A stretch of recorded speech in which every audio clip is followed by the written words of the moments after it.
sama Mbak dan Mang Boy. Mbak apa kabar? Harus baik. Mang Boy? Harus baik. Benda, selalu. Tanya saya. Benda gimana Ya Benda? lumayan. Nah, di episode kali ini sekarang itu lagi banyak fenomena Mbak, teman-teman atau gay people bahkan yang merasa atau memiliki sensitivitas terhadap dimensi atau tentang perihal astral lah seperti itu. Nah, menurut Mbak, fenomena ini ketika situasi sekarang itu dipicunya oleh apa Mbak kira-kira? Yang jelas oleh semesta. Yang begini. Memang pada akhir zaman Ya. kita sebutkan ini akhir zaman lah. Ini ada generasi yang memiliki kemampuan untuk merubah zaman itu sendiri. Oke. Jadi ketika mereka harus mereparasi semesta atau membuat zaman itu jadi lebih baik, ya mau tidak mau harus dengan kemampuan kan. Ya. Nah karena orang-orang zaman sekarang itu kemampuannya itu tidak mungkin melatih diri, jadi akhirnya semesta sendiri yang mengkondisikan bayi-bayi itu sejak lahir memiliki kemampuan lebih. Oke. Nah, kemampuan lebih yang seperti apa dan bagaimana, itu tergantung dari apa yang aktif di bayi tersebut. Misal, ya mungkin sekarang kita kenal dengan istilah indigo ya. Ya. Indigo. Jadi anak-anak indigo atau katanya anak-anak kristal katanya. Nah, si anak-anak kristal itu memang punya kemampuan-kemampuan yang sayangnya orang tua tidak paham. Orang tuanya tidak paham. Bahkan akhirnya disangkanya itu adalah kerasukan. Oke. Kerasukan. Padahal si anak itu dia memiliki sel-sel otak yang aktif sejak dia lahir. Orang tuanya tidak paham, akhirnya dibawalah pada psikolog lah, psikiater lah, tukang-tukang jampe lah dan sebagainya begitu.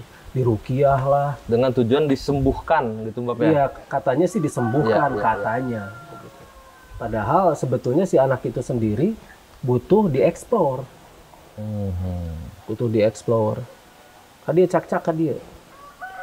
Di kesini belok ya. Banyak. Reptil. Perintah aja. Bisa kok. Sok perintah sok. Cak-cak, hei sini cak-cak. Biar sama Bendra. Kalau cak-cak besar suaranya cak. Padahal kan Mbak ya proses-proses seperti rukiah dan sebagainya itu malah justru merusak frekuensi yang udah ada di anak itu. Bahkan. Karena isi dari yang namanya kitab suci itu bukan jampe. Ya. Dan bahkan ketika Nabi Muhammad membacakan ayat-ayat Al-Quran pun di depan para jin, tidak ada jin yang kepanasan. Yang ada mereka takjub lalu mereka beriman. Baca surat Al-Jin tuh. Iya. Mereka takjub lalu beriman. Itu Nabi yang membacakan ya. Ini aneh kan? Ini aneh gitu loh.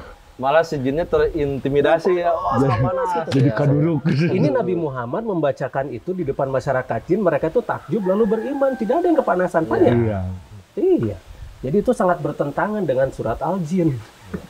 Jadi alasan Mang Boy di jaket berarti udah nggak kepanasan. Iya, bukan tidak ada yang membacakan ayat kursi. Mbak, berarti itu tuh sebuah gift yang diberikan oleh semesta kepada beberapa orang gitu ya. Nah, proses untuk mengeksplorasinya tuh Mbak? Proses untuk mengeksplorasi itu begini. Kita yang harus memprofil mereka. Memprofil mereka. Jadi kitalah yang akan memprofil mereka. Nah itu diekspos tuh. Si cak-caknya kaditu. Kabur dia. Datanglah Papa Tong. Nurut gitu ta. Kaditu nurut. Aduh, ini Papa Tong belok. Nah kita disapa itu sebetulnya semesta tuh menyapa. Iya. Sebetulnya semesta menyapa. Ke Mang Boy aja. Iya, jadi mereka itu merindukan orang-orang yang mengerti mereka. Tapi banyak orang-orang yang mengerti mereka, tapi tidak mau dekat mereka. Iya. Saya juga itu. Ya maksud nama. Jaga jarak, Mbak. Tapi yang jelas begini. Untuk memahami mereka dan melatih mereka itu satu harus diprofil. Kita masuk ke mereka, jangan paksa mereka masuk ke kita. Oke. Karena kitalah yang menjadi fasilitator mereka. jangan bawa mereka itu ke dunia kita, jangan dulu, karena beda gitu. Tiap anak itu unik, tiap anak itu mereka tuh punya kemampuan masing-masing. Kita harus mengeksplor mereka sesuai dengan kemampuannya. Nah sekarang lihat sekarang, pola-pola yang kita pakai selama ini untuk mendidik anak terbukti gagal kan? Lihat saja terbukti gagal. Peradaban tidak maju loh sekarang. Dengan cara menyeragamkan anak. Anak diseragamkan pengetahuan. Anak diseragamkan bajunya. Anak diseragamkan perilaku dan pola pikir dan sebagainya diseragamkan. Maju nggak ini peradaban? Tidak kan? Tidak. Tapi ketika kita mendidik anak itu dan keunikan itu muncul sebagai dirinya, mereka akan bisa bekerja sama untuk saling memakmurkan, lalu benar-benar planet ini akan mereka bangun. Nah inilah fungsi anak-anak kristal atau generasi kristal atau anak-anak indigo itu. Anak-anak yang nanti akan menggantikan kita untuk membangun planet ini menjadi lebih baik. Cuma sayang kemampuan mereka diberangus. Iya betul. Nah, tapi banyak juga sekarang yang indigo abal-abal atau indogi. Indogi atau lebih kalau yang di rumah terus berarti IndiHome, Mbak. IndiHome. Iklan. Iklan. Oh, iklan. Jangan iklan di sini, Pak. Indogi tangga itu Pak. Indogi. Jadi mereka itu SP atau sok peka. Oke. Oh, ada lagi. Ada yang begitu. Betul. Jadi mereka itu merasa bahwa dirinya itu ini. Nah, itu hati-hati, ada juga yang waham kebesaran atau waham yang megalomania. Itu salah satu gangguan kejiwaan. Oh, berarti ada beberapa lagi yang harus di screening. Iya, harus di screening. Jadi hati-hati karena mereka itu kadang-kadang suka kebenaran bener gitu. Oh, kermarang mata. Iya. Suka kebenaran benar. Jadi mereka tuh kadang-kadang begini. Ada juga orang-orang yang terkena skizofrenia ya, Jadi dia seolah-olah mendengar inputan, gitu, dan mendengar wangsit dan sebagainya. Bukan wangsit beneran gitu. Tapi wangsit dari pikirannya sendiri yang seolah-olah itu jadi kata-kata. Iya. Nah, kadang-kadang ya 1:100. Nah, yang satunya ini kadang suka benar. Oh, ada spesies yang benernya? Ada spesifik. Jadi ini bukan spesies ya. Jadi ini bukan spesiesnya. Jadi orang-orang yang terkena skizofrenia kadang-kadang kata-katanya dari 100 kata itu jadi bisa 100 kata yang itu benar ada gitu. satu kata yang benar gitu. Oh ya, paham. Nah, kadang-kadang begitu. Nah, jadi kita memang harus bisa membedakan antara yang memang wangsit atau schizophren. Skizofrenia. Nah, terus ini anak-anak ini ya indigo. Anak-anak indigo juga hati-hati. Kadang-kadang mereka itu karena tekanan dari orang tuanya tinggi, jadi mereka itu stres. Ya. Lalu akhirnya mereka juga terganggu lagi jiwanya. Halusinasi. Bukan hanya itu, mereka jadi child stress. Oh, anak-anak yang stres. Gara-gara orang tuanya ingin anaknya menjadi A, B, C, D dan sebagainya. Jadi robot-robot kesenangan dari orang tuanya gitu. Ini yang membuat peradaban ini jadi tidak maju. Lihat saja sekarang. Kemudian dihubung-hubungkan pada suatu titik di mana orang-orang tersebut sudah masuk ke arah ranah tahyul. Jadi kalau sudah ke tahyul itu, wah anak ini sudah dimasuki ini sudah kerasukan ini, kerasukan rumit, itu. ya? Iya. Nah, sudah begitu lebih susah lagi. Akibatnya si anak malah tambah stres. Ya. Nah, di kita memang menangani anak-anak seperti ini. Saya punya sekolah namanya Prodigi. Anak-anak yang seperti ini bisa dibina sebetulnya. Kita latih orang tuanya juga untuk membina anaknya agar menjadi lebih baik. Tapi memang harus dilepaskan dulu dari sistem yang sudah sekarang ada. Jadi anak-anak semacam begini jangan disekolahkan. Jangan. Harus dididik secara khusus. Ya. Spesial soalnya. Spesial, anak-anak begini tuh antik lah gitulah ya. Oh, ada sekolah itu ya si Profesor Xavier ya. Xavier. Iya. Itu bagus itu. Itunya. Bab, kan Bab kalau misalnya profiling nih suka mencari koordinat atau titik-titik tempat yang mempunyai energi yang cukup bagus gitu ya, yang besar segala macam. Nah, kaitannya dengan kecerdasan atau kesensitivitasan hal spiritual itu korelasinya seperti apa, Mbak? Yang tempat jelas dengan begini. orangnya tuh. Yang jelas begini, suatu tempat yang energi besar itu akan mempengaruhi manusia-manusia yang tinggal di sana seharusnya ya. Seharusnya. Seharusnya. Apalagi anak-anak yang indigo ini. Oke.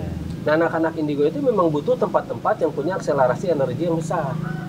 Nah, gampang sebetulnya ukur tempat itu. Tinggal acungkan saja anomali magnetik detektor. Nah, kalau anomali magnetiknya tinggi, berarti tempat itu ada sesuatu. Ya, ya, ya. Nah, si anak-anak itu bisa mengakselerasi dirinya di tempat seperti itu. Asal orang tuanya menjadi fasilitator si anak gitu. Dibimbingnya Iya, ya. dibimbing. Orang tua itu kan pembimbing, bukan menjadikan anak sebagai robot-robot mereka. Berarti ini kita buka pikiran lagi nih Mang Boy ya. Terkait tempat-tempat itu kan selalu distigmakan terkait tentang apa? Keramat. Keramat, terus Wingit. nantinya wingit, nantinya urusannya Iya. musrik apa segala macam. Iya, Nah, iya. kalau misalnya gay people di ruang anomali kita lebih terbuka bahwasanya ini ada korelasi energi antara tempat dengan si manusianya. Betul. Kurang lebih gitu betul, maaf ya. Betul. Sebenarnya masalahnya memang kita tidak menyembah tempat. Iya, iya, iya, iya. Jangan sampai memang tempat itu disembah, gitu, dituhankan dan sebagainya gitu. Jangan sampailah dibuat seperti itulah. Masalahnya sekarang, kenapa orang-orang itu malah menyembah atau bisa menuhankan tempat tersebut? Itu yang jadi masalah. Iya, ya. iya. Enggak.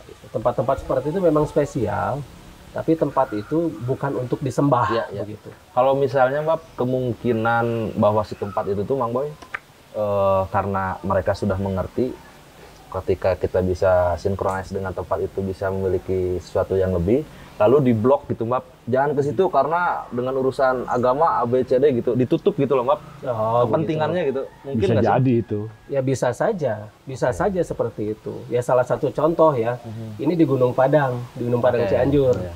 Kan saya neliti di sana tuh. Di sana ada tulisan sebesar di spanduk gitu ya. Dilarang melakukan ritual agama di sini. Ya kalau kita harus sholat di sana gimana? Dilarang artinya. Iya, iya, iya, iya. Kita terpaksa sudah waktunya misal kita melakukan ritual di situ kan. Ya itu kan masalah nggak gitu kan. Nah jadi begini, kadang-kadang orang-orang itu berpikirnya itu pendek. Gitu. Nah, ini. Berpikir sangat pendek. Dan bahkan pikirannya itu benar-benar mengganggu orang lain begitu loh. Sudah pendek, ganggu orang lain. Orang mah kesana kita mau pariwisata, Iya. gitu kan? Orang mah kesana kita mau ngukur tempatnya itu. Tiba-tiba dianggap, wah tidak boleh, itu musyrik, itu syirik, gitu kan? Musyrik atau syirik itu apa sih, gitu kan? Iya, iya, iya, iya. Apa sebetulnya itu? Kalau misalnya kita katakan musyrik itu menduakan yang namanya Tuhan, itu juga kalau kita menuhankan sesuatu kan. Menduakan itu maksudnya apa sih begitu kan? Terus apa Tacan kalau hiji nanya? Iya. Jagoanan kalau dua. Iya, gitu. Kok bisa gitu loh. Nah justru itu hati-hati ya. Sekarang banyak orang-orang itu merasa ilmunya tinggi, ilmunya tinggi. Padahal ilmunya itu masih justru mengacaukan orang gitu loh. Makanya lihat aja sekarang. Ini faktanya ya. Realitasnya maju nggak dengan kata-kata mereka itu? Maju nggak umat ini dengan kata-kata mereka itu? Kita mah gampang ngelihatnya. Indikatornya Mbak. Iya, gampang ngelihatnya. Pas ngelihat umatnya, gini kieu keneh, berarti jelas dianya Leadernya. ya leadernya nggak beres gitu. Gampang kita mah indikatornya. Jadi kita mah tidak perlu pembenaran apapun. Iya. Oke. Kita lihat saja faktanya. Kalau followernya kararacau gitu ya, berarti jelas ini. Itu di luhurnya tuh beres, yang di atasnya nggak beres. Gampang, fakta itu mah. Mbak, pertanyaan terakhir nih di segmen pertama, Mang Boy. Jadi kan ada juga misalnya terkait hal spiritual, mereka tuh mengusahakan gitu, Mbak. Katakanlah membeli dengan cara apa? Tirakat apa dan sebagainya. Nah, itu fenomena itu apakah bisa terjadi proses gift-nya atau gimana, Mbak? Sebetulnya begini. Proses-proses semacam begitu. Misalnya kan dulu tuh torekah ya. Ya. Torekah itu usaha sebetulnya. Arti torekah itu usaha. Bagaimana? Tapi usahanya lebih dalam, lebih fokus. Cik orang tarekahan gila. Ya, gitu kan. Jadi itu tuh sebetulnya usaha-usaha di mana kita itu melakukan usaha yang lebih serius dan lebih dalam. Tapi sekarang tiba-tiba dimundurkan. Dengan misalnya kita melakukan ritual-ritual lagi begitu. Misalnya ritual tidak makan dan minum, ritual menyiksa diri. Nah, bisa saja dengan ritual seperti itu, tujuannya adalah agar tubuh kita itu membentuk sistem energi yang muncul begitu. Cuma kan jadi banyak yang gagal. Karena apa? Karena mereka tidak netral. Harusnya itu netral dan dibarengi oleh bagaimana mengatur energinya tersebut, mendistribusikan energinya tersebut. Terus kemudian merasakan energinya tersebut. Misalnya orang ingin punya ilmu sefi angin, misalnya gitu kan ya. Itu harus mutih, terus baca ini, baca itu dan sebagainya. Puasa mutih, gitu kan. Terus ngebleng. Terus yang namanya ini kungkum gitu kan. Di air gitu kan. Nanti dia bisa bisa mengeluarkan angin dan sebagainya, bisa menjadi, atau ada aji sapu angin katanya. Dia bisa menunggang angin dan sebagainya gitu. Dia bisa berlari secepat angin gitu kan.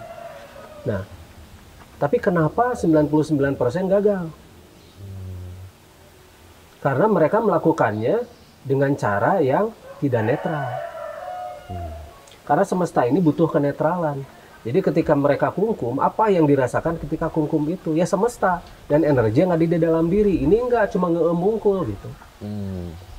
Kemudian ketika dia tidak makan dan minum selama 1 minggu misalnya gitu kan, dan hanya minum bebetian gitu. Kalau enggak, kalau enggak nasi putih saja, air putih saja. Nasi putih saja, maaf. Iya. Nah, itu tuh kan tujuannya sebetulnya agar si tubuh manusia itu tertekan sedemikian rupa, dan nanti ada sistem di tubuhnya itu untuk penyeimbangnya. Nah, si energi yang muncul dari sistem penyeimbangnya itu harus kita salurkan, harus kita distribusikan, harus kita latih gitu loh.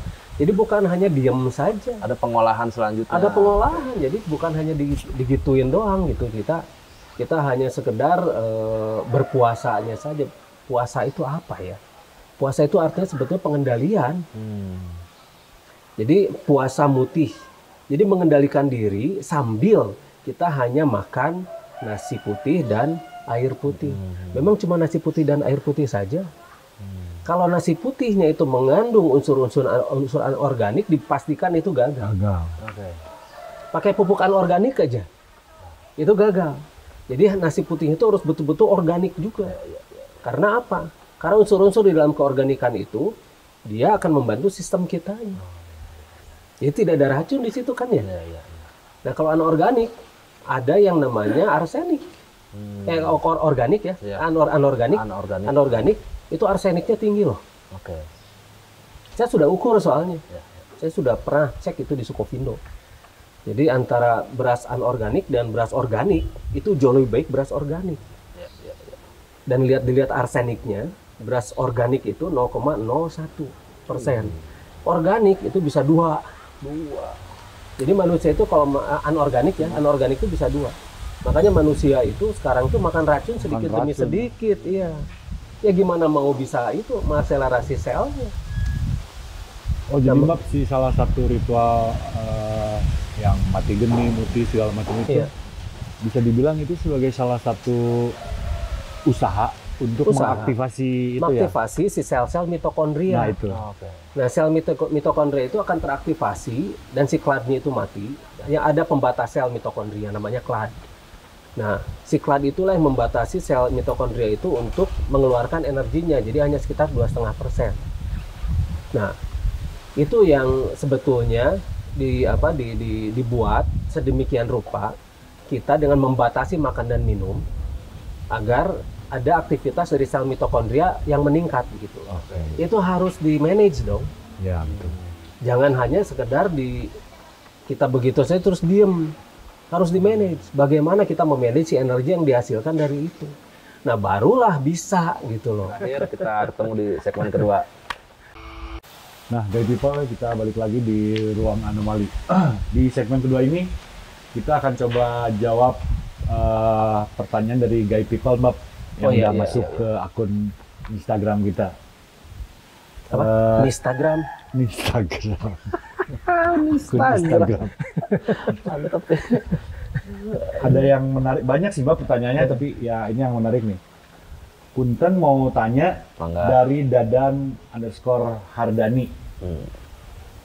Akselerasi sel manusia kan dibatasi jadi 2,5%, Bang.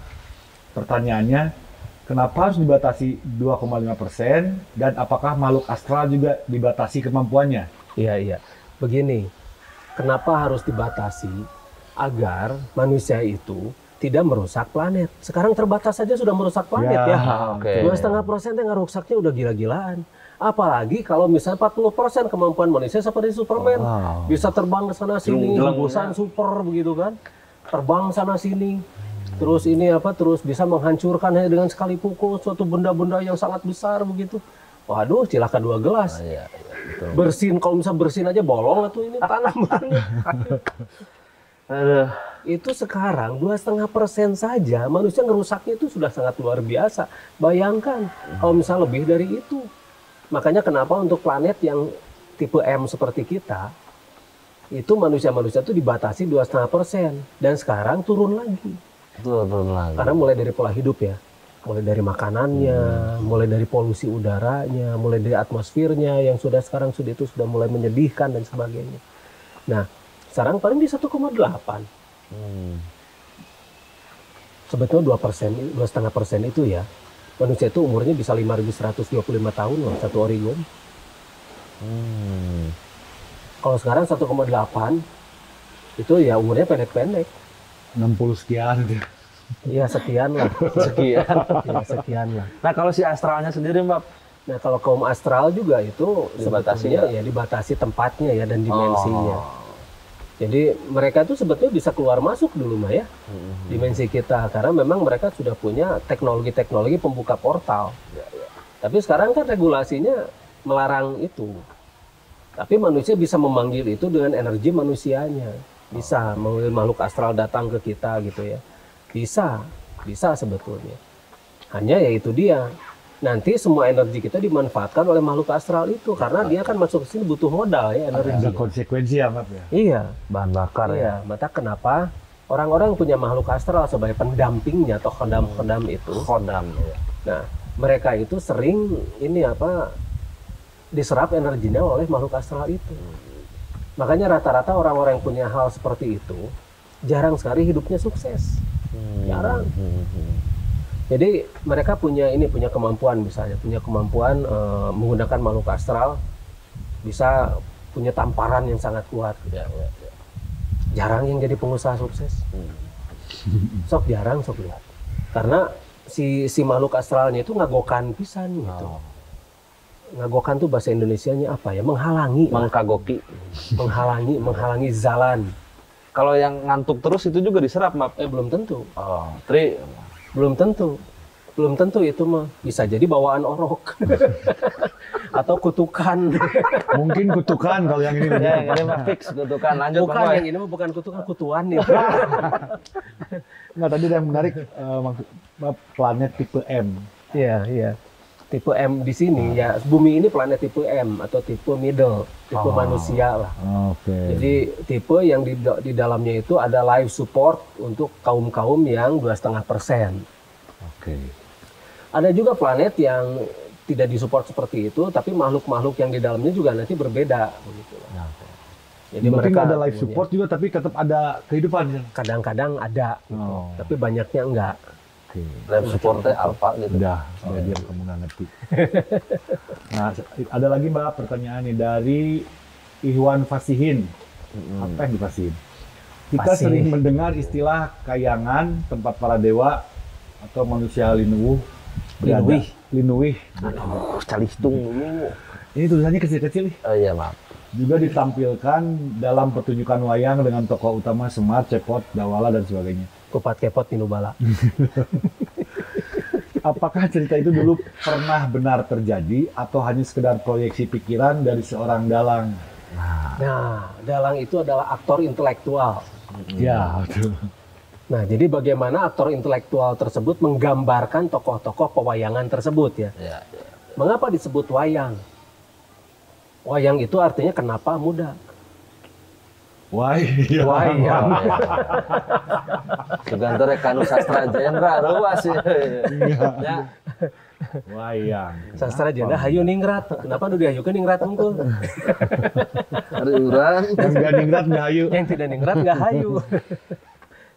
Jadi begini, sebetulnya begini ya, sejak dulu kaum-kaum yang di atas kemampuan kita yang hidup di luar planet kita ini sering datang kemari. Contohnya bangsa Mosram. Bangsa Mosram itu dia adalah suatu bangsa yang menjadi dewa-dewa Mesir kuno.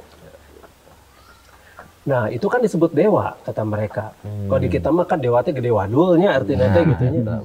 Atau dewasa lah, dewa gede wadah sangu gitu. Kalau di sana dewa itu adalah mereka-mereka yang punya kemampuan-kemampuan lebih dan mereka itu akhirnya disembah oleh orang-orang itu gitu. Kaum Mosram itu adalah kaum yang menjadi dewa-dewa Mesir kuno. Dan itu di hieroglif itu banyak sekali gambaran-gambaran tentang mereka. Kedatangan itu. Iya, tapi banyak sekali hieroglif penting yang dihapus.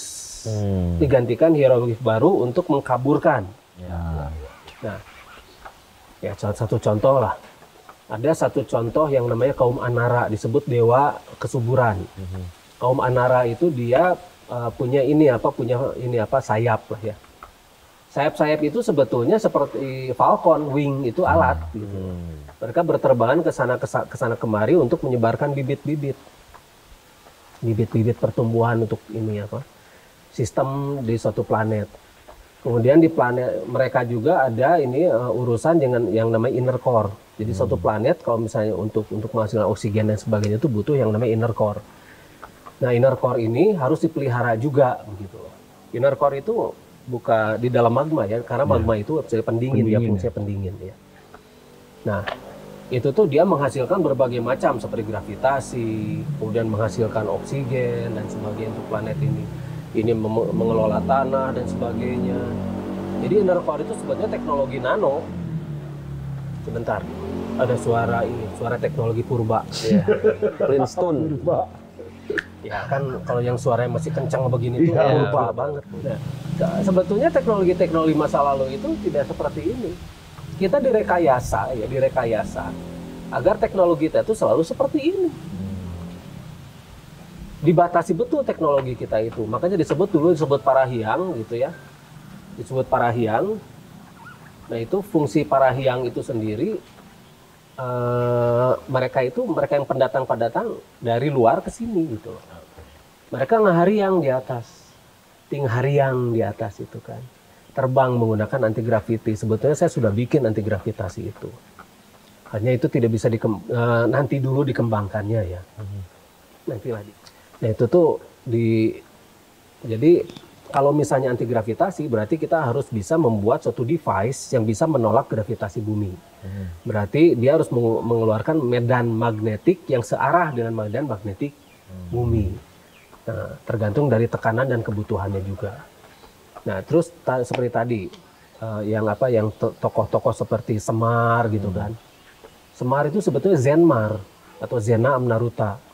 Zena Amnaruta ini adalah seorang tokoh yang dia itu menjadi guru dari berbagai macam peradaban dan kebudayaan, bahkan itu sampai keluar bumi. Jadi dia adalah seorang yang berjuluk Ark itu bahtera, Ki itu energi, T itu dari rem itu ketika semua planet itu dalam satu jalur rem, A itu anak. Arkitirem. Iya. Jadi dia itu Zenmar, Zena Amnaruta, jadi anaknya Amnaruta. Dan makanya kebijaksanaannya itu bisa dipakai di mana-mana. Dia menyamar menjadi wujud-wujud yang jelek. Karena nu asli nama kasepisan gitu. Yang aslinya mah beda lah, wujud aslinya beda. Nah, itu beda lagi dengan Semar gitu ya, dengan Zenmar. Nah, terus untuk tokoh-tokoh tadi, kan itu hidupnya kan di luar kan ya. Disebut kahyangan itu adalah suatu tempat, mothership-nya gitu kan. Mothership-nya, jadi kapal induk mereka yang di atas, gitu. Nah, itu disebutnya kahyangan. Nah, dulu pernah ada satu tokoh Ringgamana namanya, yang baong pisan itu, yang dia ngacak-ngacak itu orang-orang yang pendatang-pendatang itu yang mau menguasai ini. Jadi istilahnya mengacaukan para dewa. Jadi dulu mah dikenal dengan nama Sun Gokong atau Son Goku gitu kayaknya. Padahal ada tokohnya tuh namanya Ringgamana. Dan memang dia juga nanti kelakuannya tuh seperti itulah kerak, dia kelengean, dia kumaha monyet gitu. Ada itu tokoh-tokoh semacam begitu tuh. Cuma memang itu dirubah menjadi bahasa kaum. Bahasa kaum. Jadi oleh aktor intelektual ini atau dalang-dalang ini dirubah menjadi bahasa kaum dan dituturkan secara turun-temurun.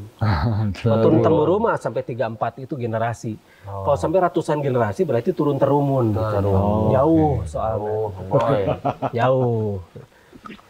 Nah, jadi ini memang ada. Ada. Ya, cuma masalahnya ternyata yang disebut dewa-dewa itu adalah alien.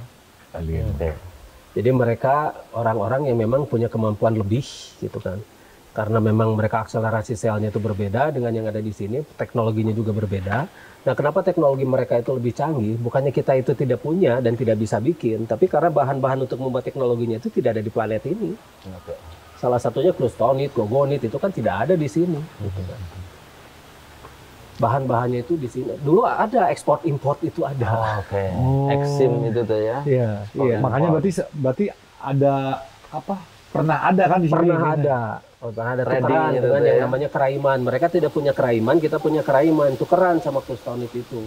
Makanya di sini dulu terkenal dengan yang namanya Stova. Kendaraan anti gravitasi satu awak yang berterbangan sana semari satu awak gitu. Yang dikenal dengan stupa lah di Borobudur gitu kan. Nah, jadi Stova ini banyak dulu berterbangan di sini.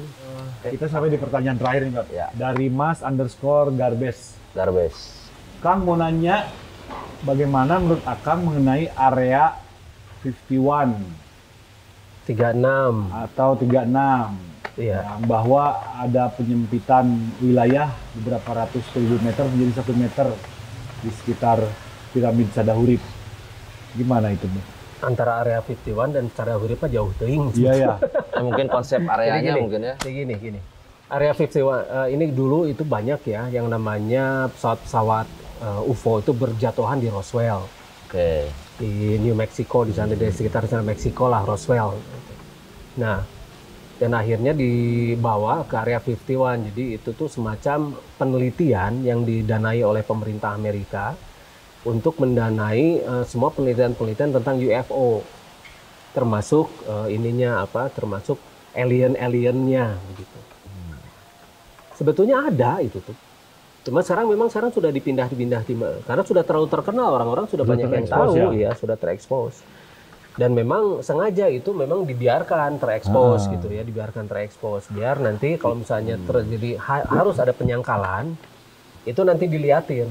Ini nggak ada apa-apa, ini kosong gitu kan. Decoy-nya ya. Iya, jadi decoy saja, nggak apa-apa mereka diribut di area 51 lah, silahkan. Masih gitu dijaga kan. sekarang seolah masih ada. Iya, seolah masih ada kayak gitu-gitu. Tapi nggak apa-apa, di sana sebetulnya apa? Pas begitu dibuka gudang senjata atau apa gitu kan, atau lab penelitian untuk apa begitu, yang jelas bukan untuk alien itu. Semua penelitian tentang alien ini dan semua peneliti alien itu semuanya tewas terbunuh.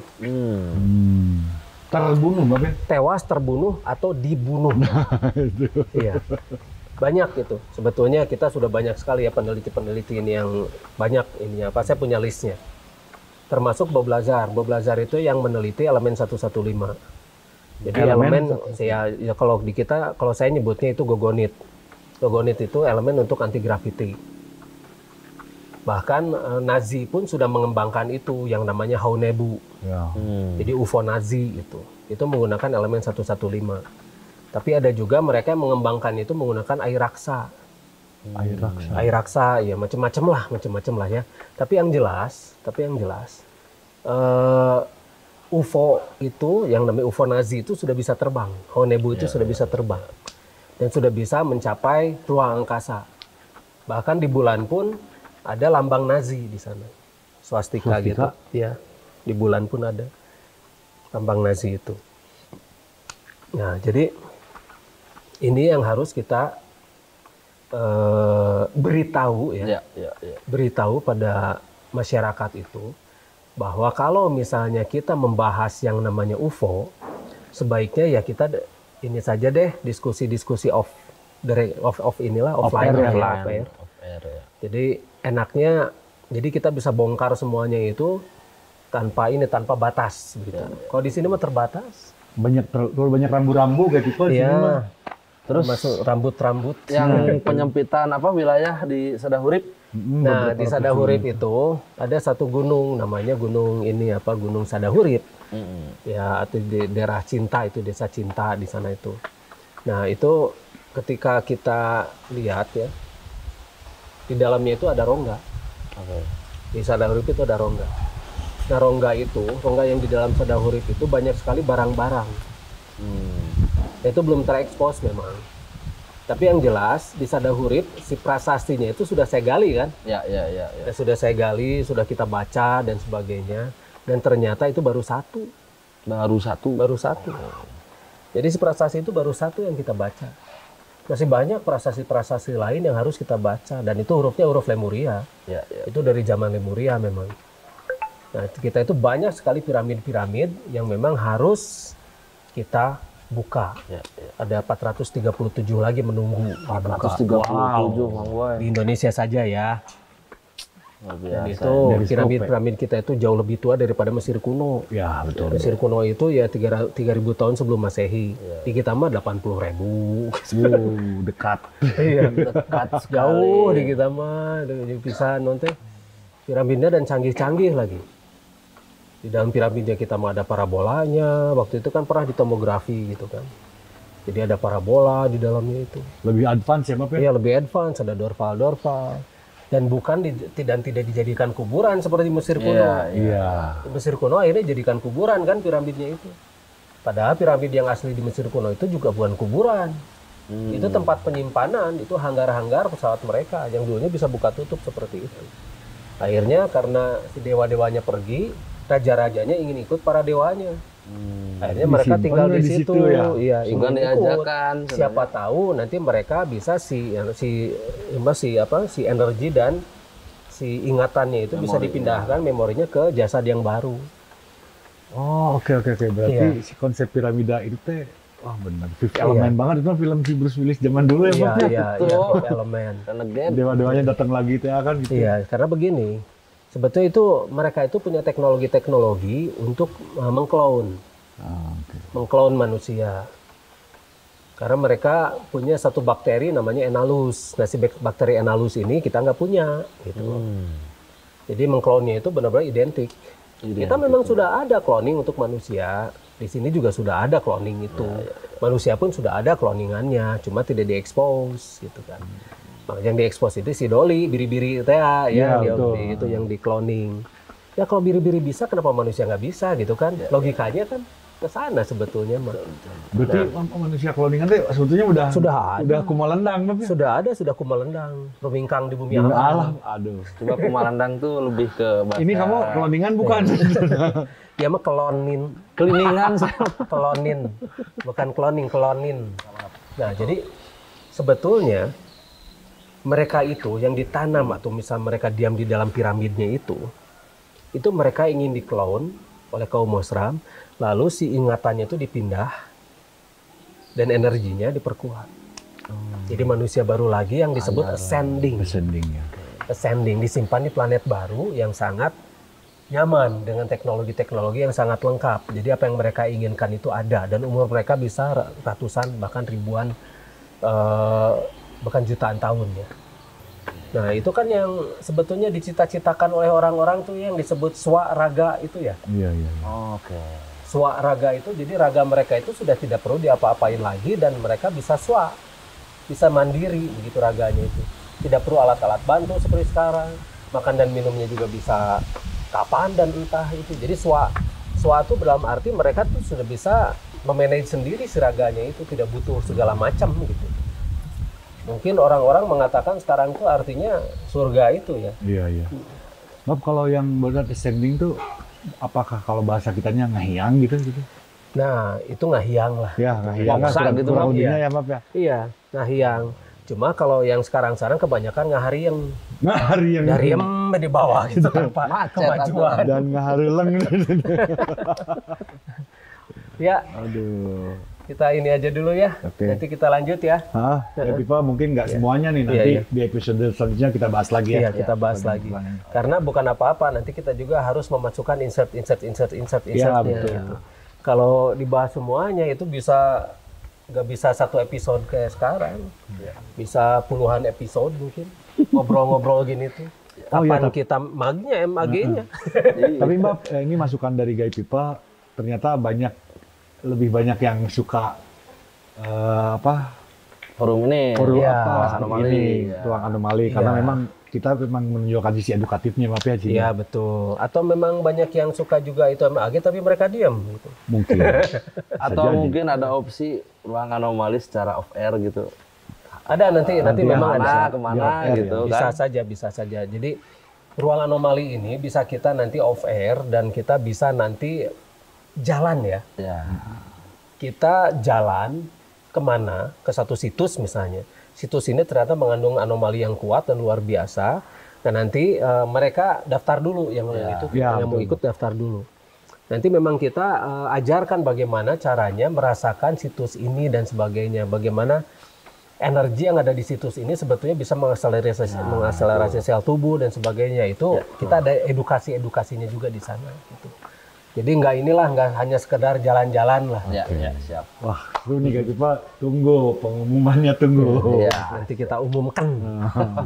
Oke, sampai di sini dulu. Bang Boy, Mbak, terima kasih. Sama-sama. Terima kasih juga ke Guy People. Sampai jumpa di episode berikutnya. Assalamualaikum warahmatullahi wabarakatuh. Sampurasun. Sampurasun.